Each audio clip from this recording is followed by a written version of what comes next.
थोड़ा सा आप समझ नहीं पाए तो समझ भी लीजिए।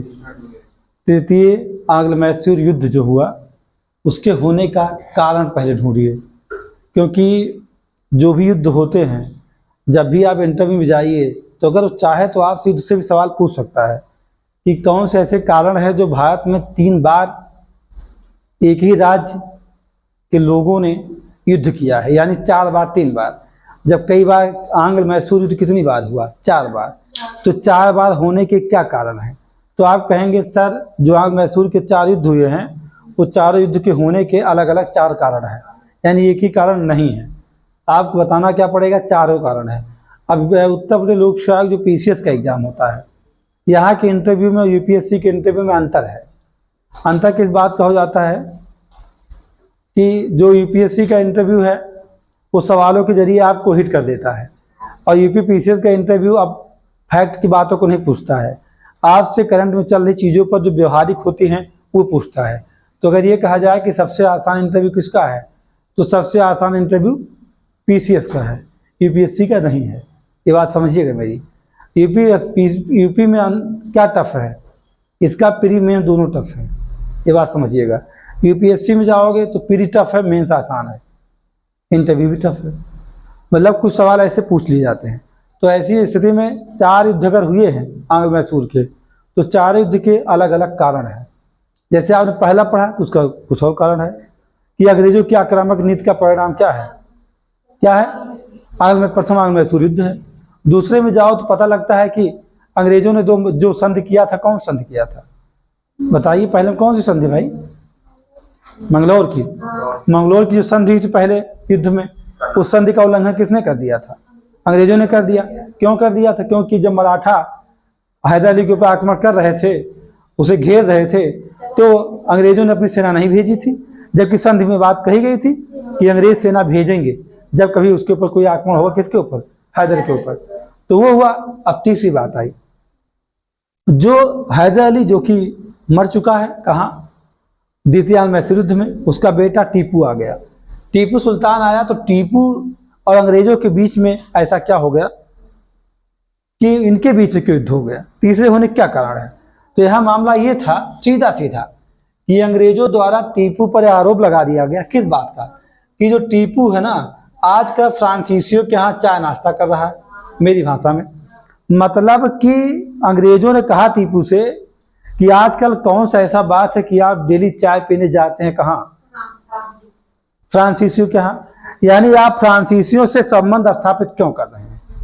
यानी आपको फ्रांसीसियों संबंध स्थापित नहीं करना चाहिए। अर्थात अगर आप एक लाइन कहा जाए कि टीपू द्वारा फ्रांसीसियों के करीब जाने की वजह से ही तीसरा आंग्ल मैसूर युद्ध हुआ है। अगर टीपू फ्रांसीसियों के करीब ना होता तो अंग्रेज आरोप लगाते नहीं। यही आरोप लगा करके इस युद्ध की घोषणा कर दी गई। टीपू ने जब उसे लगा कि आरोप लगा ही रहे हैं, तो टीपू ने क्या किया? टीपू ने पहले त्रावणकोर पर आक्रमण कर दिया। हाँ, कहाँ किया? त्रावणकोर पर आक्रमण किया। अब बौखला कौन गया? उस समय अगर बात किया जाए तो वायसराय की बात करें तो उस समय कौन? वायसराय नहीं कहूँगा, वहाँ कहा जाएगा क्या? गवर्नर। वायसराय चूंकि 1858 में आता है तो वायसराय हम नहीं कहेंगे, गवर्नर ही कहेंगे। तो गवर्नर कॉर्नवालिस थे। कौन था? कॉर्नवालिस। कॉर्नवालिस ने क्या किया? 1790 में। कब? 1790 में कॉर्नवालिस ने किसका साथ ले लिया? ये 1790 समय है जून का। जून 1790 को कॉर्नवालिस ने अपने साथ जोड़ लिया मराठों को, यानी मराठा से संधि कर लिया। क्यों संधि कर लिया? तृतीय आंग्ल मैसूर युद्ध में टीपू का सामना करने के लिए अंग्रेजों ने जून 1790 में मराठों से संधि कर लिया।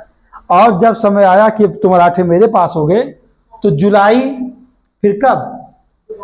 जुलाई 1790 को अंग्रेजों ने निजाम के साथ समझौता कर लिया। ध्यान रखिएगा, जो तीसरा आंग्ल मैसूर युद्ध है वो टीपू और अंग्रेजों के द्वारा गठित त्रिगुट के साथ है। त्रिगुट कौन संगठन बना? मराठा है, निजाम है, और यही बीच में कौन है? अंग्रेज। समझ गए बात? ये समझे आप? यानी इस युद्ध का कारण यही छिपा है, क्या?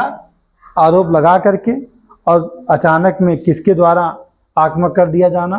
टीपू के द्वारा। कहाँ? त्रावणकोर में। और आक्रमण कर दिया, और लेकिन कॉर्नवालिस सोचा कि ऐसे तो हम सामना टीपू का नहीं कर पाएंगे। इसने एक त्रिगुट संगठन बनाया, मराठा और निजाम। मराठा से मिला कब? जून 1790 में, और निजाम से मिला कब? जुलाई 1790 में। दोनों को मिला करके एक त्रिगुट का निर्माण किया, और युद्ध की शुरुआत गवर्नर मेडोज के नेतृत्व में किसने करवा दिया? कॉर्नवालिस ने करवा दिया। अब इस बात को अगर देखें, फिर भी अगर कहा जाए, जब युद्ध चल रहा था तो इस युद्ध में एक समस्या आ गई। कॉर्नवालिस को ये लगा कि संभलेगा नहीं, तो कॉर्नवालिस ने स्वयं ही क्या किया? इस युद्ध में कमान संभाल ली थी। ये बात मैं लिखवाऊंगा नहीं, अब सिर्फ समझा रहा हूँ। यानी किसने, जब लगा कॉर्नवालिस को कि युद्ध हाथ से निकल रहा है, तो कॉर्नवालिस ने इस युद्ध की कमान स्वयं संभाल ली। लेकिन एक बात रहा कि टीपू सुल्तान ने कॉर्नवालिस को जबरदस्त चुनौती दे दिया। यानी कह सकते हैं कि टीपू कॉर्नवालिस के सामने, कह सकते हैं जैसे नाम था टीपू सुल्तान, तो शेर बन गया। मतलब इतनी चुनौती दे दिया कि कॉर्नवालिस को लगा कि अब तो हम स्वयं नहीं बचेंगे। तो कॉर्नवालिस ने कहा, टीपू भाई ऐसा करते हैं, अब करते हैं गठबंधन। यानी अब क्या करेंगे? अब हम करेंगे संधि। तो कहा, कर लो संधि हमसे। तो कहे ठीक है। तो संधि हुई 1792 में श्रीरंगपट्टनम की, ये संधि की गई। क्यों की गई? इसी ने किया गया संधि, क्योंकि कॉर्नवालिस को लग गया कि मैं तो हार रहा हूँ। कॉर्नवालिस लगा कि मैं हार रहा हूँ, तो उसे डर के मारे कैसे संधि कर लिया? टीपू से। और संधि में ये कहा कि ठीक है, हम संधि कर रहे हैं, लेकिन टीपू को एक शर्त रख दिया। कहा, देखिए अंग्रेज चूंकि संधि भी करते थे, वे चालाकी करते थे। हाँ, अपने फायदे के लिए करते थे, चालाकी। जबकि मजबूर होकर टीपू संधि नहीं कर रहा था, संधि अंग्रेज ही कर रहे थे। तो क्या कहा? कहा कि देखो, जितना राज्य मेरा जीते हो उसका आधा मुझे दे दो। यानी आधा राज्य ले लिया। किससे ले लिया? टीपू से। और वो संधि कौन सी थी? श्रीरंगपट्टनम की सन 1792। उसके द्वारा आधा राज्य दे दिया। उसमें आप अभी लिखे हैं कौन कौन से स्थान है? मालाबार, बारामहल और डिंडीगुल। उसमें तीनों शामिल थे, मेन थे। इनको अंग्रेज ले लिए, और टीपू के ऊपर 3.3 करोड़ का जुर्माना उतार दिया। कहा, टीपू भाई अगर आप युद्ध ना छेड़ते ना, तो हमारा 3 करोड़ का नुकसान नहीं होता। अंग्रेजों ने कहा कि यार तुम्हारे युद्ध करने से 3 करोड़ 30 लाख का नुकसान हमारा हो गया। किसने कहा? कॉर्नवालिस ने कहा टीपू से, इसकी भरपाई करो। टीपू ने कहा, अभी पैसा नहीं मेरे पास। तो कहा, ऐसा है, नहीं है तो तुम्हें 1 साल का हम समय दे रहे हैं, 1 ईयर टाइम दे रहे हैं। उन 1 सालों में क्या करोगे?